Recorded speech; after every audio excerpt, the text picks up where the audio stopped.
What if everything you've been told about the return of Jesus wasn't the full truth? What if behind the familiar stories and expectations, there was a hidden prophecy, one so powerful that it could change the way we understand faith, life, and even the destiny of humanity itself? Edgar Cayce, often called the sleeping prophet, dared to reveal something few have had the courage to face, and his words still echo like a challenge to all who seek deeper meaning.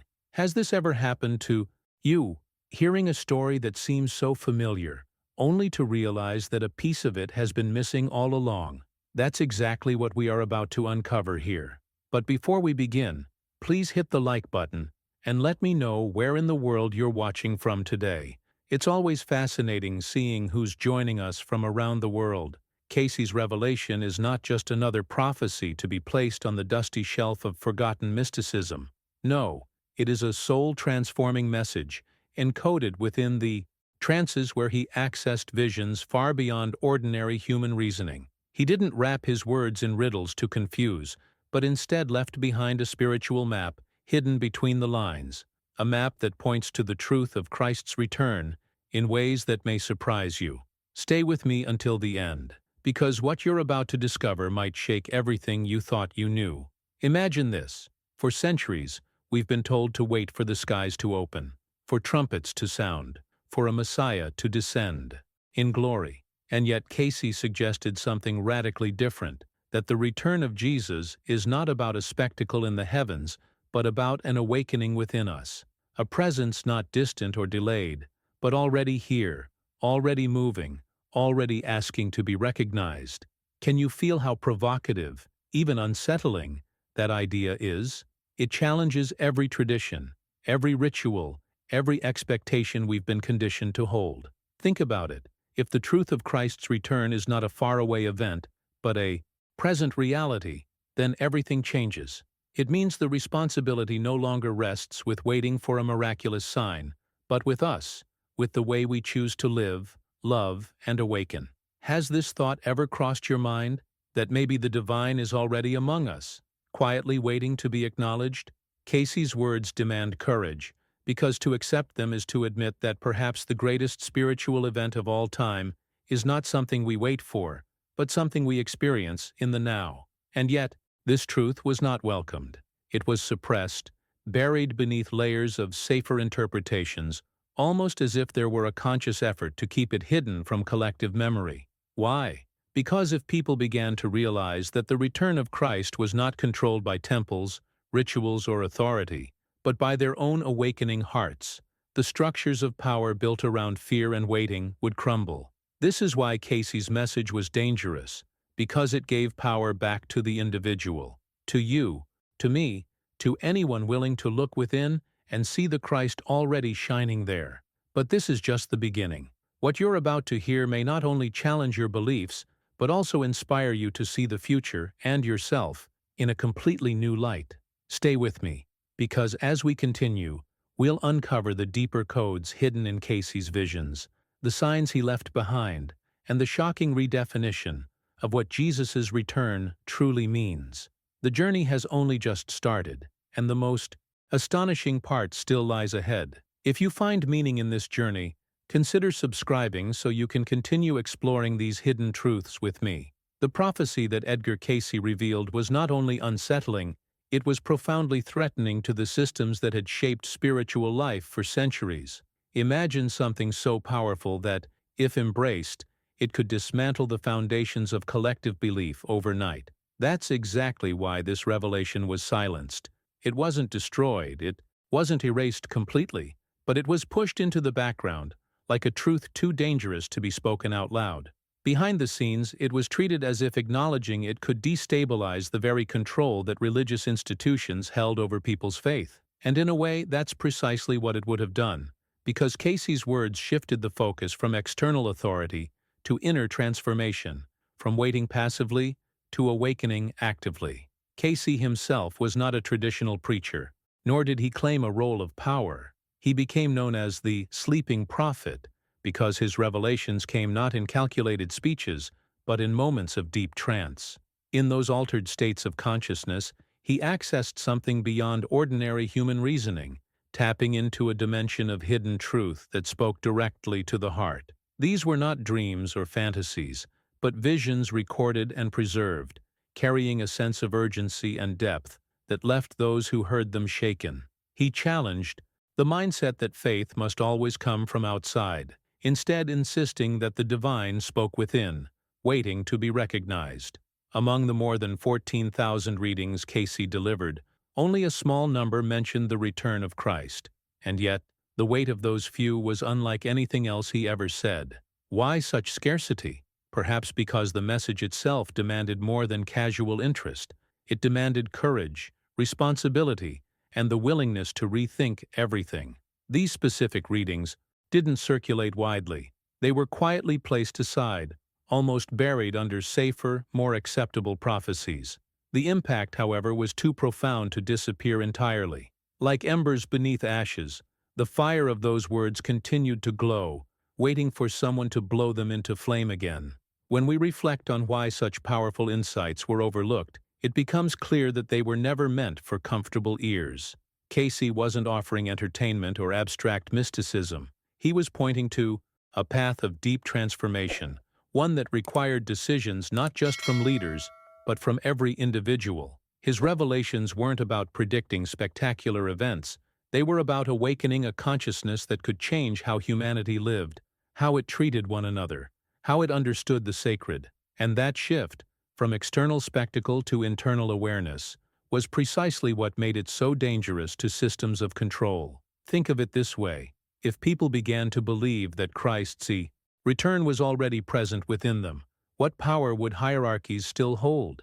If the Messiah was not confined to temples or rituals, but alive in the hidden corners of each heart, what space would remain for manipulation or fear? Cayce's words held an impact that was both liberating and disruptive. They invited people into a journey of responsibility, of owning their connection with the divine without intermediaries. And though the silence of institutions tried to muffle this message, the truth has a way of resurfacing.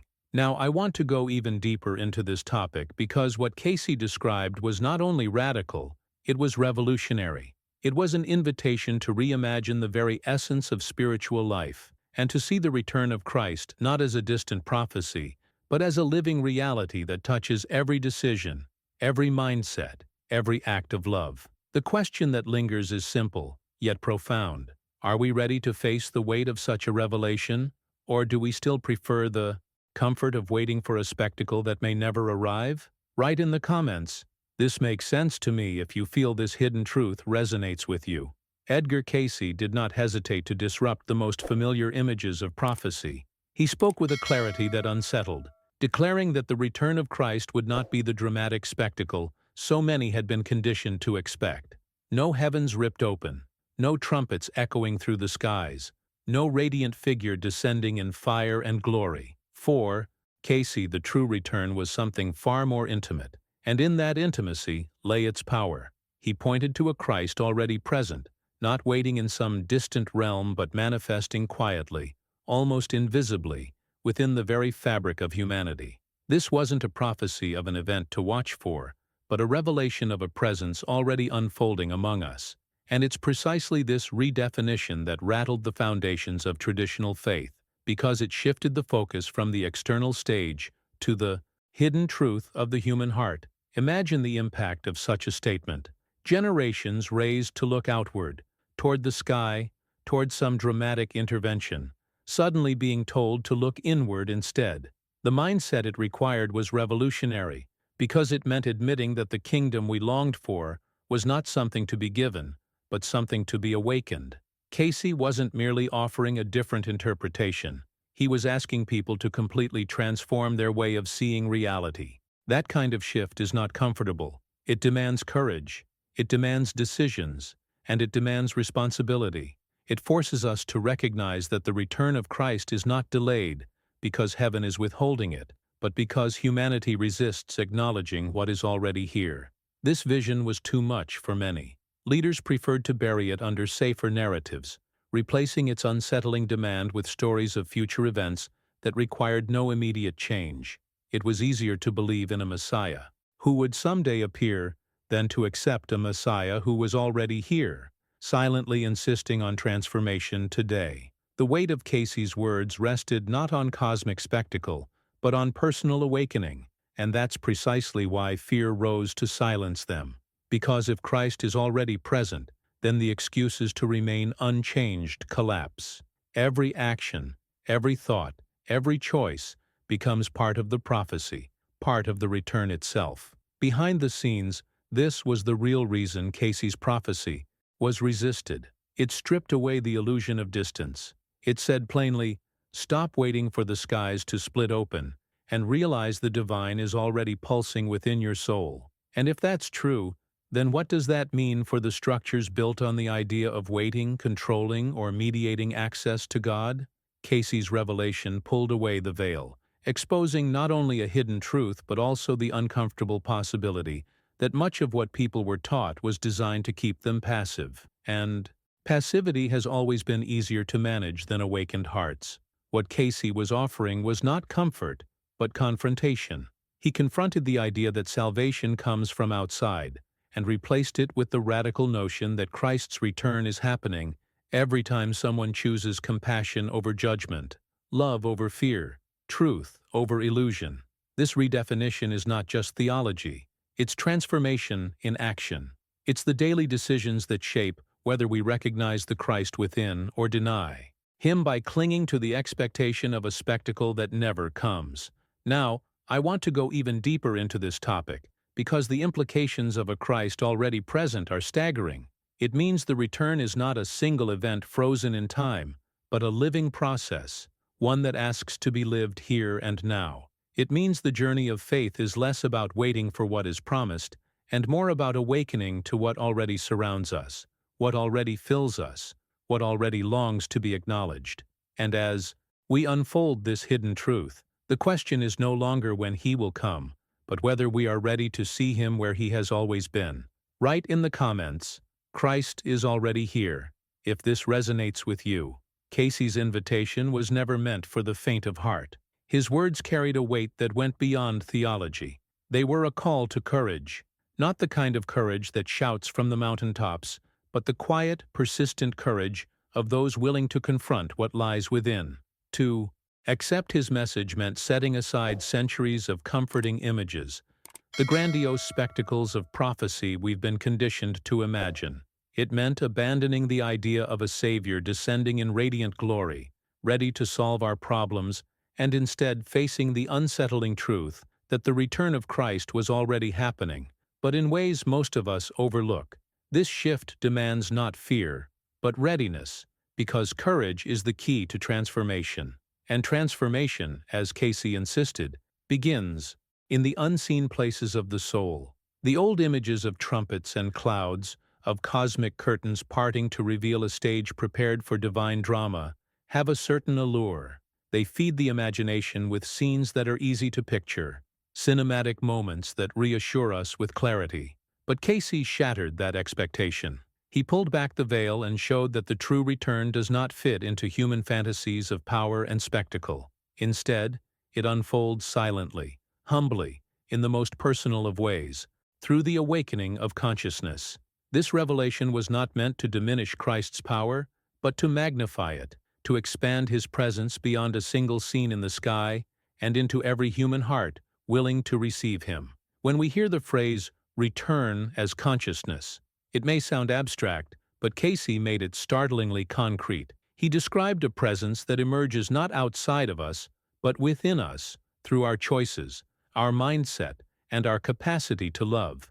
Imagine the impact of that. It means that the second coming is not a distant event etched into some heavenly calendar, but an ongoing process, a living reality that is already here. Christ does not wait in the clouds. He waits in our decisions, in our capacity for compassion, in the way we treat one another when no one else is watching. This hidden truth is both liberating and demanding, because it takes the responsibility out of prophecy books and places it squarely into our daily lives. Behind the scenes, this is why Cayce's vision unsettled so many. It redefined power itself. If Christ's return is a collective awakening of divine consciousness, then no priest, no institution, no authority can claim to control it. The gatekeepers of faith lose their monopoly, because the sacred no longer belongs to buildings or rituals, but to the human soul. This is where Cayce's message becomes truly revolutionary. It is not just a spiritual teaching, it is a disruption of systems built on dependency and fear. To embrace it requires a new mindset, one that no longer waits passively for salvation, but actively participates in it. This is where the hidden truth reveals its impact. If we recognize Christ as consciousness, then every act of love is a moment of His return. Every forgiveness is a spark of His presence. Every decision to rise above selfishness is part of the prophecy being fulfilled.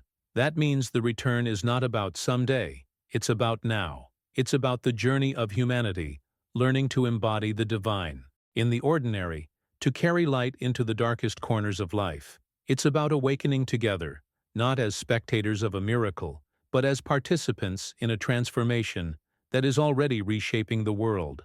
Now, I want to go even deeper into this topic, because the idea of Christ as a collective awakening forces us to rethink not only what we believe, but how we live. It challenges our mindset, it reorients our decisions, and it asks us to see every moment as sacred. And as this journey unfolds, the question lingers: are we prepared to experience the divine not as a far-off event, but as a presence woven into the fabric of our existence? Write in the comments, "Awakening is happening," if you feel this message resonates with your own path. Cayce's vision becomes even more compelling when we recognize that it was never abstract theory, but a deeply personal invitation. He insisted that the return of Christ was not just a collective idea floating in the air, it was something each heart was called to experience.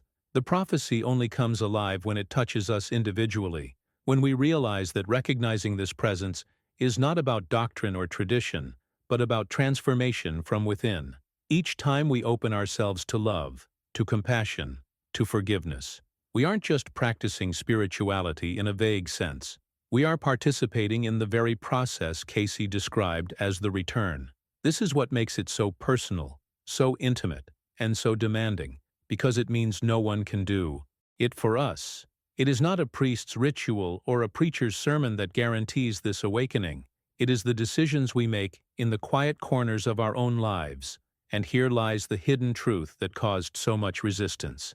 Religious institutions, shaped for centuries by structures of authority, struggled with this idea because it dismantled the need for intermediaries. If each person has direct access to the divine, if the kingdom is not waiting in the distance but already within, then the entire framework of control begins to weaken.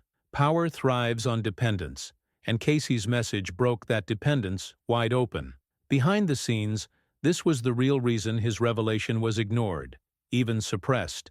It was simply too dangerous to allow people to believe they could encounter God without permission, without mediation, without waiting for a future event dictated by external authority. His words put the sacred back into the hands of the individual, and that shift was nothing short of revolutionary. What Cayce reminded us is that the true stage of prophecy is not a temple, a pulpit, or a spectacle in the sky, but the human heart itself. And when that heart awakens, everything changes. The return of Christ, he explained, happens every time we choose love over bitterness, compassion over indifference, justice over self-interest. Every act of love, no matter how small, is itself a fragment of the prophecy fulfilled. This is why Cayce's message carries such impact.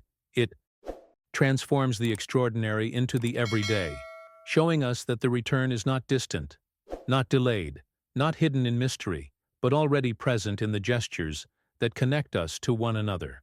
Think about the implications of this for a moment. If the return of Christ is found in love expressed through action, then the prophecy is not something we are waiting to see. It is something we are called to embody. It makes the entire journey of faith immediate and alive, woven into our daily choices. And it also exposes why fear tried to bury this truth, because such a message empowers people to realize that every step of kindness, every word of healing, every sacrifice for the good of others is not just morality, it is the return unfolding in real time. This reframes our entire mindset. It means the prophecy is not locked in a faraway horizon, but pulses in the present moment, waiting for us to notice it, to live it, and to allow it to transform the way we see ourselves and the world. Now, I want to go even deeper into this topic because Cayce's understanding of love as the sign of Christ's presence raises profound questions. If love is the measure of the return, then how do we recognize its presence in a world so often marked by division, fear, and struggle? How do we reconcile this vision with the realities of conflict and the chaos we see around us? And most importantly, how do we awaken to the Christ within us when everything outside seems to resist it? These are the questions his prophecy continues to provoke, and they carry us further into the heart of his revelation. Write in the comments, "Love awakens Christ," if this resonates with what you feel inside. The question that Cayce left hanging in the air is both piercing and uncomfortable. Are we missing Christ's return because we keep waiting for a spectacle? For centuries, faith has been painted with imagery of apocalyptic skies, angelic trumpets, and the drama of a Savior descending before the eyes of all. And yet, if Christ is already present, already living through every act of love and awakening, then our obsession with cinematic visions may be blinding us to what is unfolding here and now. It is almost as if humanity has been conditioned to look outward for a miracle, when the true miracle has been quietly unfolding within us all along. That's the hidden truth Cayce wanted us to confront, and it challenges not only religion, but our very mindset, because it means the return is not about waiting, but about recognizing. Cayce didn't just leave this as a philosophical idea. He spoke of signs, not magical symbols reserved for the chosen few, but global events that everyone could witness. He linked the return not to flashes of supernatural intervention, but to the crises that shake the world to its core. Wars tearing nations apart, natural disasters rewriting landscapes overnight, human unrest spreading across continents. These, he suggested, were not random tragedies, but part of a deeper transformation. They are mirrors, forcing us to see where humanity stands and whether we are ready to awaken to something greater. What seems like chaos on the surface might, in truth, be a catalyst calling us to evolve. Think of the world we live in today. The 21st century is marked by endless conflicts, climate shifts, and a collective hunger for meaning that no political system or material wealth seems able to satisfy. This is precisely the kind of environment Cayce described, where humanity would be forced to confront its own shadows, the wars that never seem to end, the disasters that arrive with increasing intensity, the unrest that grows louder with each passing year. All of these align disturbingly well with what he foretold. For him, these were not punishments sent from above, but consequences of our own imbalance, signs meant to wake us up rather than destroy us. Behind the scenes of these crises lies a profound invitation. Each upheaval pushes us to ask deeper questions about who we are, what we value, and how we treat one another. The collapse of certainty becomes the soil where a new consciousness can take root. Cayce saw this not as a reason to despair, but as an opportunity for transformation. The very events that frighten us may be the doorway to the return, because they break down the illusions we cling to and force us to seek something lasting, something eternal. If we have the courage to see beyond fear, we might recognize that what feels like the end could also be the beginning of a greater awakening. This is why Cayce's prophecy resonates so powerfully in our time. It reframes history not as a series of random disasters, but as part of a larger journey toward collective renewal. The wars, the floods, the unrest, these are not interruptions of prophecy. They are the stage upon which it unfolds. And if that is true, then we are not passive spectators of destruction, but active participants in a hidden process of rebirth. The fulfillment he spoke of was not about predicting headlines, but about recognizing that we are living in the very conditions he described. And that realization changes everything, because it places responsibility back in our hands. Now, I want to go even deeper into this topic, because if the crises of our century are truly signs, then the real question becomes, what are they asking of us? What decisions must we make? What mindset must we adopt if we are to recognize these shocks not only as tragedies, but as invitations to awaken? This is where Cayce's vision becomes not just a prophecy about the future, but a mirror for the present, reflecting back to us the choices that will shape what comes next. Write in the comments, "I see the signs," if you feel this message speaks to the times we are living through. Cayce made it clear that the true manifestation of Christ would not be triggered by external spectacle, but by an inner shift in humanity's deepest desires. He said Christ would return in the moment when humanity grew weary of conflict, when the endless pursuit of power and dominance lost its grip, and a genuine longing for peace, love, and cooperation began to rise within us. This was not about waiting for a savior to appear in the clouds, but about the transformation of hearts that collectively decide they have had enough of violence, division, and fear. In this way, the return of Christ becomes inseparable from our own readiness to embrace a different way of being. The prophecy, then, is not something that simply happens to us. It is something we allow to unfold through the choices we make, through the values we decide to uphold. Look around, and it's impossible not to notice the cracks forming in the old systems of control. People everywhere are questioning long-standing power structures, becoming disillusioned with leaders and institutions that thrive on manipulation and self-interest. At the same time, there's a growing hunger for authenticity, for meaning, for spirituality that goes beyond ritual and touches the soul. This restless search is not random. It's part of the very signs Cayce pointed to. He foresaw a time when humanity would begin to break away from the illusion that material success or political dominance could satisfy the human spirit. Instead, new values would emerge, ones rooted in cooperation, respect, and a recognition of the sacred in everyday life. This shift in mindset is not small. It's the very soil in which Christ consciousness can take root and flourish. The irony is that these new values often rise in the very midst of pain. Wars, disasters, and crises feel like the unraveling of order, but Cayce described them as catalysts, moments that force humanity to confront its own reflection.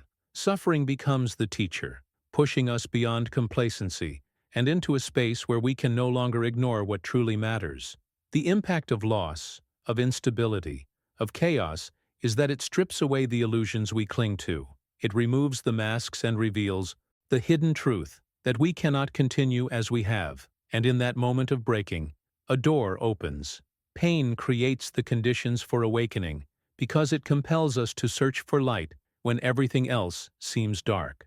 Seen through this lens, the hardships of our world take on a different meaning. They are not punishments sent from above, nor random accidents of history. They are signals that the old ways are collapsing to make space for something new. The transformation of hearts is born from this tension when people begin to realize that the only path forward is one built on compassion, unity, and love. Every disaster that forces communities to come together, every injustice that sparks a cry for change, every personal struggle that awakens someone to empathy, all of these moments are fragments of prophecy being fulfilled. They are the proof that, even through pain, humanity is being invited to rise into a higher consciousness. Now, I want to go even deeper into this topic because, if pain and crisis are truly catalysts for awakening, then we must ask ourselves what it means to live in such a time. How do we recognize the hidden invitations behind the chaos? And what kind of decisions are we being called to make in order to let this new era of consciousness emerge fully? The journey is not about escaping the struggle, but about understanding its impact, about seeing behind the scenes of history, to notice the revelations quietly shaping our collective destiny. Write in the comments, "Light through the pain," if this reflection resonates with your own journey. Cayce's prophecy becomes even more striking when we understand that it was never about an external event sweeping across the world like a spectacle. He spoke of a personal awakening, a recognition that the true return of Christ is not something we wait to see with our eyes, but something we allow ourselves to experience in the deepest part of our being. This is why his words carried such weight. They shifted the focus from the horizon of history to the horizon of the soul. The return, he explained, is not about looking outward, but about looking inward, where the presence of Christ already dwells, waiting to be acknowledged.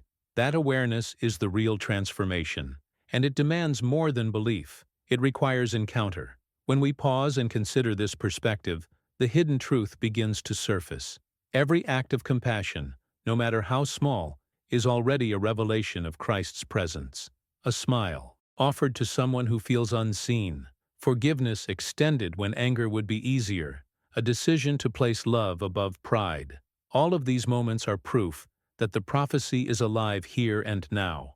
Cayce wasn't pointing to an abstract idea, but to the impact of real choices in everyday life. Through kindness, mercy, and humility, we make visible what is invisible. We embody the return instead of waiting for it. This makes the prophecy deeply practical. It takes spirituality out of the realm of waiting for miracles and places it in the sacred ground of human action. But with that realization comes a weight of responsibility. Cayce made it clear that passivity is no longer an option. The return does not depend on the opening of the skies, but on the decisions we make as individuals and as a collective. The responsibility rests on us, to recognize, to awaken, to act. It is easier, of course, to cling to the image of a distant Savior who will fix everything in an instant. It requires less effort to wait for a sign in the heavens than to confront our own habits, ego, and indifference. Yet Cayce's message cuts through that illusion and tells us plainly, the return is not postponed because heaven is unready, but because we are. Transformation will only come when we stop waiting for it and begin living it. This is where the prophecy takes on its most powerful dimension.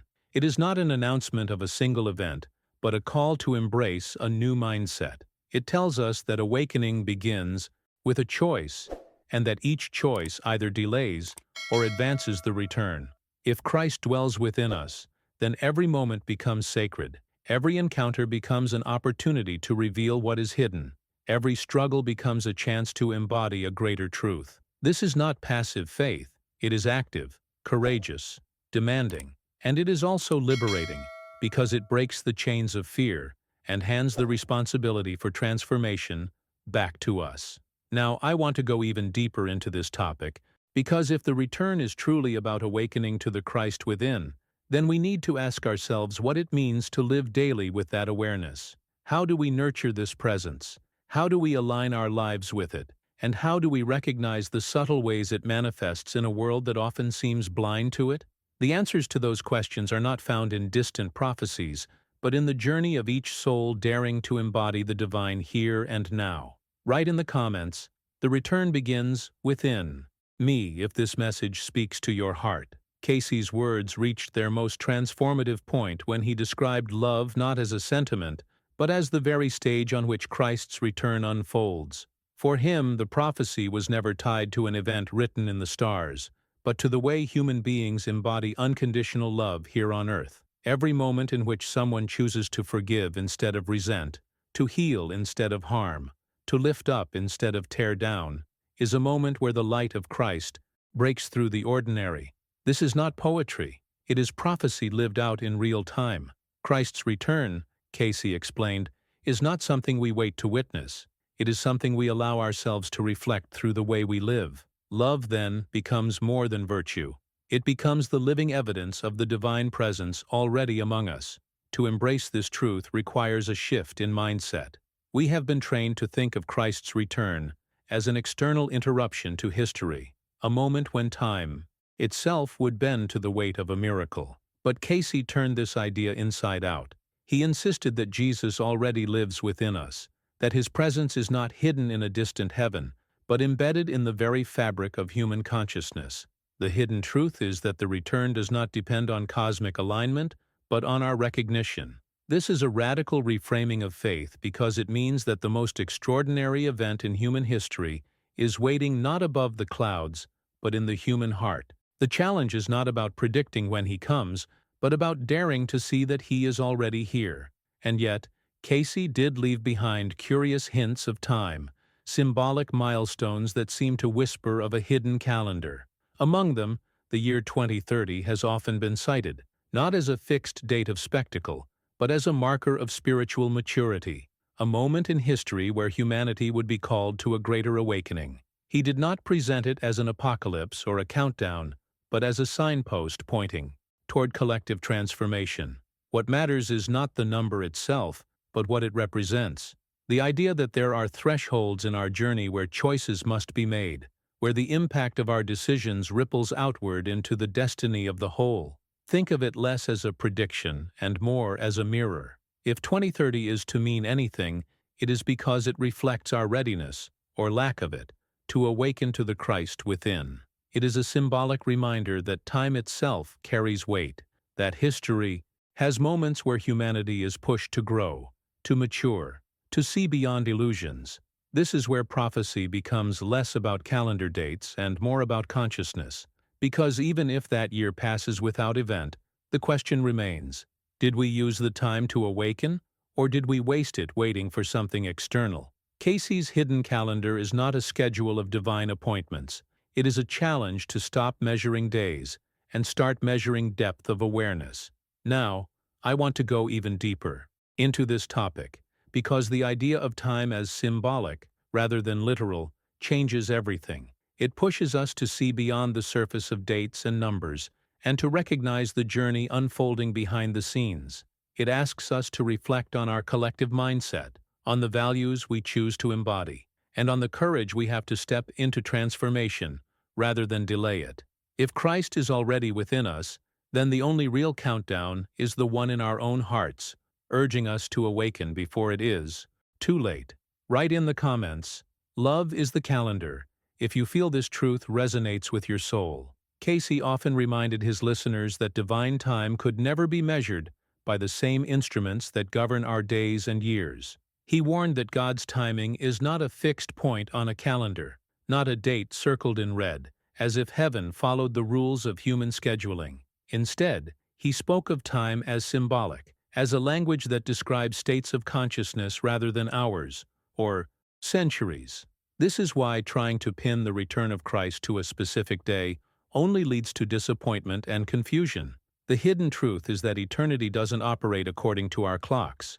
It operates according to our readiness. The prophecy unfolds not when the calendar says it should, but when the human spirit is prepared to recognize what has always been present. When you see it from this perspective, the return stops being an event to anxiously predict and becomes an ongoing process. Cayce described it as something that could happen in an instant, the very moment one soul awakens to divine love. It isn't about waiting for the sky to split open. It's about realizing that Christ is revealed in every awakening, in every shift of consciousness that pulls us closer to compassion, unity, and truth. This process is both personal and collective. On the personal level, it happens the moment you decide to embody love instead of fear. On the collective level, it unfolds as humanity grows weary of separation and begins to long for transformation. This fluidity is why the return has no date. It is happening all the time, in different places, in different people, in ways both subtle and profound. Such a vision naturally unsettled both religious authorities and the scientific community, because Cayce dared to bridge two worlds that are often seen as incompatible. He spoke of Christ's return not as magic, but as something that aligned with the very laws that govern the universe. For him, spirituality and science were not enemies, but two languages describing the same reality. The energy of Christ consciousness, he suggested, was as real as gravity, as consistent as light, and as transformative as any law of physics. It wasn't superstition. It was a universal force that could be observed in the evolution of human consciousness. This perspective was revolutionary because it reframed faith as something measurable in its impact, not just in its beliefs. Think about it. Science seeks patterns, repeatable evidence, and observable shifts. Cayce claimed that Christ's return could be recognized in exactly that way, not through spectacle, but through the observable transformation of human hearts and societies. Each time a community rises from division into cooperation, each time an individual experiences a breakthrough of compassion, each time humanity collectively moves a step closer to love, that is evidence of the prophecy in motion.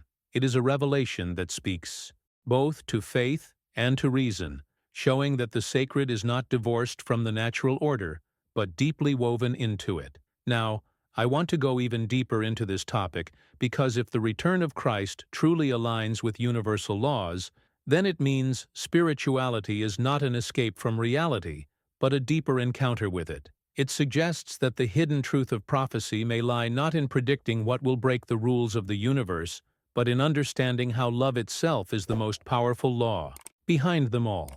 To grasp this is to see both science and faith in a new light, not as contradictions but as partners on the same journey of awakening. Write in the comments, "Time is awakening," if this reflection resonates with you. Cayce's vision of Christ was not of a distant figure performing miracles that defy explanation, but of an energy alive in the very fabric of human consciousness. He spoke of this presence not as supernatural magic, but as a force as real as electricity, as constant as gravity, and as transformative as light itself. For him, Christ was not only a historical teacher, but a field of awareness evolving through humanity, shaping our decisions, our mindset, and our collective journey. This is why he called the return an awakening, because it was less about what descends from above and more about what rises within. When we look at it from this angle, the prophecy no longer feels like mythology. It becomes a hidden truth about the laws of life itself and what is. Remarkable is that modern science, in its search to understand consciousness, is now circling closer to what Cayce described a century ago. Research into the mind, energy, and the interconnectedness of human awareness suggests that what we once thought of as mystical may, in fact, be measurable. Studies in neuroscience, quantum physics, and psychology increasingly point toward a reality where thought, intention, and energy influence outcomes in ways that defy the rigid materialism of the past. It is as if science is slowly peeling back the veil, revealing patterns that Cayce had already hinted at in his trances. The impact of this convergence is profound. What was once dismissed as esoteric now stands at the frontier of serious investigation. This alignment shows us something powerful. Truth has a way of resurfacing, no matter how long it has been ignored. Cayce's revelations remind us that the language of prophecy and the language of science may simply be describing the same mystery, from different perspectives. Religion may have used symbols and parables, while science seeks formulas and data, but both are pointing toward an underlying unity. And yet, Cayce went further, insisting that the return of Christ could never be fully captured by either dogma or equations. It transcends both, because it is not just knowledge to be studied, it is a lived transformation. What does that mean in practice? It means that the return is not something you can prove in a lab or recite in a creed. It is the moment when love becomes the organizing principle of your life. It is when compassion outweighs pride, when cooperation overcomes division, when decisions are guided by awareness rather than fear. This is not something reserved for saints or mystics. It is available to anyone who dares to awaken to it. And that awakening is contagious. When one heart shifts, it ripples outward, changing families, communities, even nations. This is how the return unfolds, not in sudden spectacle, but in the quiet yet unstoppable spread of awakened consciousness. Now, I want to go even deeper into this topic, because if Christ's return transcends both religion and science, then we are left with the realization that the real stage of prophecy is not in books or laboratories, but in our own lives. It is in how we embody the hidden truth we already sense within us, how we carry light into spaces of shadow, and how we dare to let our journey become the revelation itself. The return is not locked in a doctrine or confined to an experiment. It is happening through the choices we make and the love we allow ourselves to live. Write in the comments, "Consciousness is the key," if this resonates with you. Cayce's description of Christ as a cosmic presence expands the horizon of faith beyond anything that tradition had dared to imagine. He was not speaking of a figure confined to one culture, one scripture, or one historical moment, but of a presence woven into the very structure of creation itself. In this vision, Christ is not just the teacher of Galilee. He is the heartbeat of the universe, the energy that sustains stars, the thread that binds atoms, the breath that gives life to every soul. This is why Cayce's revelation was so radical. It shattered the boundaries of religion and pointed toward a truth so vast it demanded a complete transformation of mindset. Christ, he explained, is not the possession of any single path. He is the essence of all paths that lead to love. When we take this seriously, we begin to understand that the return of Christ is not limited to a single moment in time, but is part of an eternal process of awakening to unity. The consciousness of Christ is the consciousness of oneness, the recognition that all beings are connected, that every act of harm ripples through the whole, and that every act of love strengthens the web of creation itself. Cayce described this awakening as the very essence of the prophecy, not a spectacle in the sky, but a transformation within humanity's collective heart. It is the hidden truth behind so many traditions. The return is not about exclusion, but about expanding our awareness until we realize we were never separate to begin with. This consciousness of unity is not abstract philosophy. It is experienced in the most ordinary of moments, when a stranger shows unexpected kindness, when reconciliation replaces hostility, when a community rises together after tragedy. Each of these moments is a glimpse of the cosmic Christ manifesting among us, and the impact of such recognition is profound, because it dissolves the illusions of division and awakens us to the deeper reality that love is the strongest force in the universe. The return, then, is not about waiting for someone to descend, but about learning to see what has always been here, hidden behind our blindness. Imagine what it means for daily life if Christ is already here, not as a distant hope, but as a present reality. Every decision becomes charged with meaning, every encounter becomes sacred, and every challenge becomes an opportunity to reveal what is hidden. The presence of the cosmic Christ transforms our journey, reminding us that awakening is not about escaping the world, but about inhabiting it more fully, with eyes that see the divine in all things. It is a shift in perspective, a behind-the-scenes revelation that turns life itself into the stage of prophecy. Now, I want to go even deeper into this topic, because if Christ is truly the unifying presence of all creation, then awakening to Him requires more than belief. It requires a new way of living. It asks us to embody the consciousness of unity in the middle of conflict, to choose love even when fear shouts louder, and to recognize that the return is not postponed for tomorrow, but alive in every heartbeat of today. The question is no longer when He will come, but whether we are ready to see Him where He already is. Write in the comments, Christ is everywhere, if this message speaks to your soul. Cayce's vision unsettled religious authorities not because it was vague or mystical, but because it was liberating in a way that threatened control. By saying that Christ's return was not something to be mediated by rituals or guarded by institutions, he returned the sacred directly to the individual. If Christ already lives within each person, then who needs intermediaries to stand in the way? This hidden truth, as simple as it sounds, struck at the very foundations of religious power. For centuries, systems of belief have relied on dependency, on convincing people that access to God required structures, ceremonies, or external authority. Cayce's words dismantled that illusion. They handed responsibility back to the individual soul, asking each person to awaken to the divine spark within. This was not an invitation to rebellion, but to transformation, and it made his message as dangerous as it was revolutionary. Yet with this liberation came responsibility. Cayce reminded us that the return of Christ could not be separated from personal preparation. If the prophecy was unfolding within us, then the real temple was the human heart, and preparing it became the most essential work. He urged souls to cultivate this readiness not through fear or obligation, but through practices of prayer, humility, and authentic love. Prayer, for him, was never about repetition of words, but about aligning consciousness with the divine presence. Humility was not weakness but openness, the willingness to admit that awakening requires surrender of ego. Love was not mere sentiment, but the living energy that connected us to Christ. Preparation was not about waiting for a moment to arrive, but about becoming the space where that moment could be recognized. This is why Cayce always linked transformation to action. Awakening was not something to think about endlessly, nor was it locked in abstract beliefs.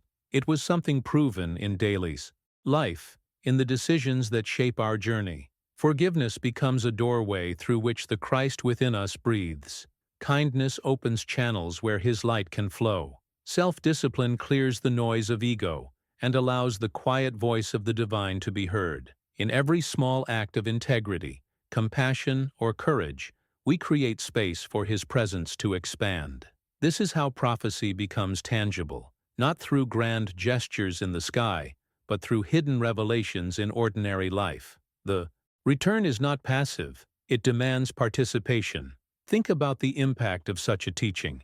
Instead of waiting for signs written in the heavens, Cayce pointed to the signs written in our own lives.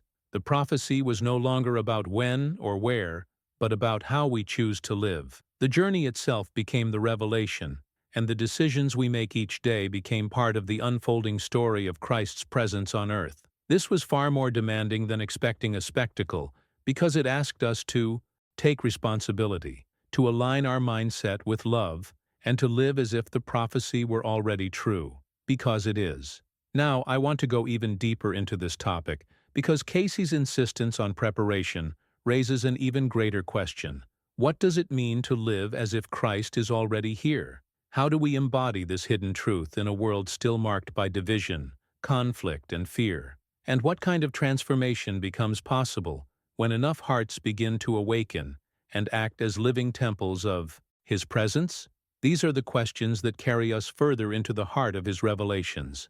Write in the comments, "I am preparing the temple," if you feel this message speaks to your own journey. Cayce never spoke of the return of Christ as a matter of cosmic scheduling, as if the heavens were simply waiting to strike a clock at the appointed hour. He emphasized again and again that the return does not unfold when a date is reached, but when humanity is ready. This is the hidden truth that many prefer to ignore because it places the weight of prophecy not on destiny written in the stars, but on the choices we make here and now.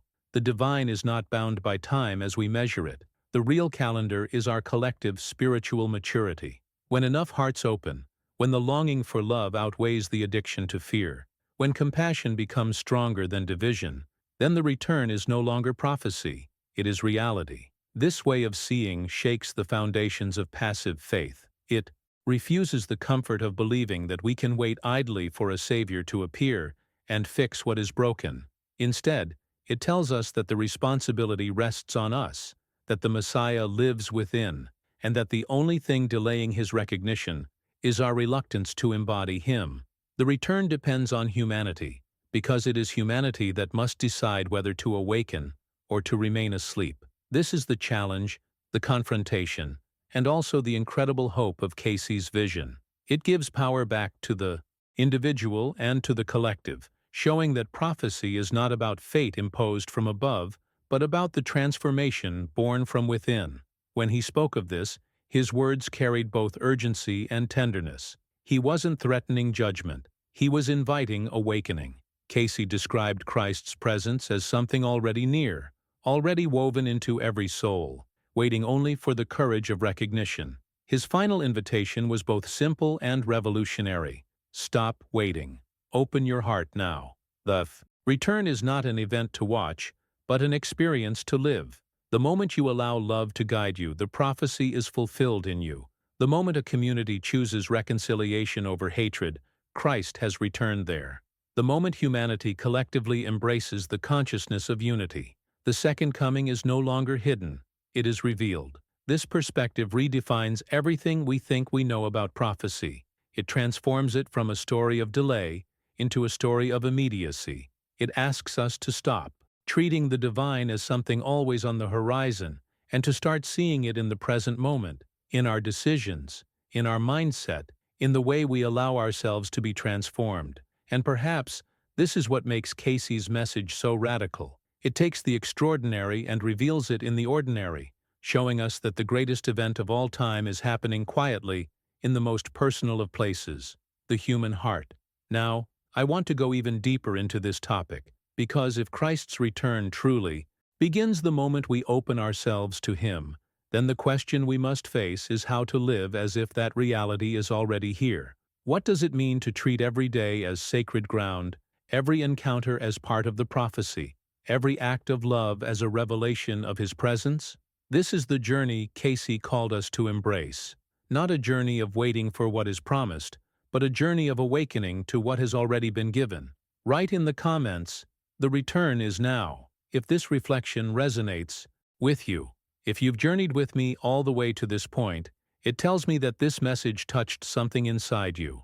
That's exactly why I invite you to subscribe, so you don't miss the kind of content that keeps opening new perspectives and offering insights you can carry into your own path. And since you made it to the very end, leave a comment with the phrase, "I'm with you until the end," so I'll know you were here, reflecting alongside me. A like on this video also goes a long way. It's a simple gesture, but it shows that this conversation resonated with you and helps keep this space alive with meaning. And before you go, there's a video right here that beautifully complements everything we explored together.